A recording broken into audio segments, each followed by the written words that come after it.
ilmu tentang tengok anak bulan, ilmu tentang takwim, ilmu tentang kiblat. Tak lebih daripada itu. Maka dengan itu ruang lingkup itu menjadi sempit.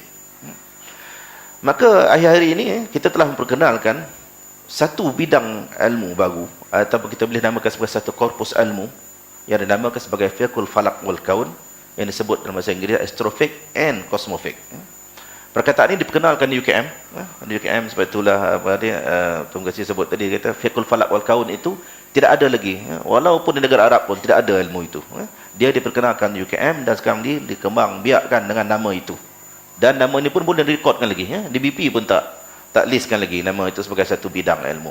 Tapi walau bagaimanapun dia telah pun dijual dengan lakunya di universiti. Di Universiti Melaya kita jual nama itu, di USIM jual nama itu astrophysics and cosmophysics ataupun fiqhul falak wal kaun. Apa maksudnya? Ini conclusion. Maksud fiqhul falak wal kaun itu ialah satu ilmu yang membahaskan tentang kosmologi alam semesta. Bagaimana alam ini tercipta dan apa penghujungnya. Kita juga mengkaji tentang geografi bumi ini dan juga apa yang terkandung dalam bumi termasuk sel kita. Mana lebih luas daripada ilmu yang cerita tentang kiblat dan lain-lain tadi. Maka dengan itu dia akan mencakupi berbagai bidang, termasuk kosmologi, termasuk astrologi jika ada di sudut haram dan halalnya, pengharusan dan juga pengharamannya. Ilmu astronomi juga termasuk, ilmu fizik, termasuk juga fizik, biologi, iaitu mengkaji tentang kehidupan di angkasa, apa kesan cakrawala ni kepada alam bumi kita ini. Misalnya bulan, bila dia dekat, apa kesan kepada kita. Matahari bila berlaku solar activity yang 11 tahun itu, apa kesan kepada bumi. Ini dinamakan sebagai astrobiologi. Kesemua ini dikajikan dalam ruang lingkup yang dinamakan sebagai fiqhul falak wal kaun.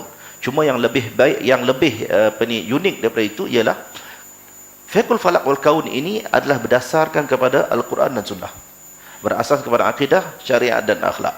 Itulah yang tak ada mungkin dalam ilmu astronomi biasa. Terima kasih.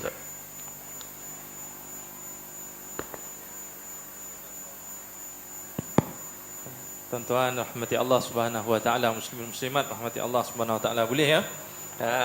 Ya, saya orang Negeri Sembilan, kadang-kadang tersasul ya. Boleh ya, dengan penerangan Dr. Ibnu tadi ya.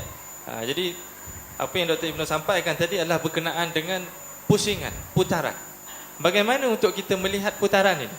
Bagaimana kita melihat objek ini bergerak? Ya, kita mungkin tak tahulah dia berputar itu ikut mana, rail dia mana. Ya tak, kalau kereta api itu ada railway dia tu. Ya tak, ada jalan ya, landasan dia tu. Ya tak? Tapi apa pun disebut di dalam Al-Quran oleh Allah Subhanahu wa taala, auzubillahi minasyaitonir rajim. Wa taral jibala tahsabuha jamidah wa hiya tamurru marras sahab. Ya. Jadi kita melihat, jangan kita melihat yang terlalu tinggi, kita tengok dulu apa yang ada di keliling kita. Iaitulah jibal, gunung. Ya, tuan-tuan perhatikan gunung itu. Allah SWT menjelaskan dalam Al-Quran, kamu lihat gunung itu. Wa taral jibal, kamu lihat akan gunung itu dan kamu sangka bahawa gunung itu jamidah, tak gerak, tak bergerak. Itu sangkaan kamu.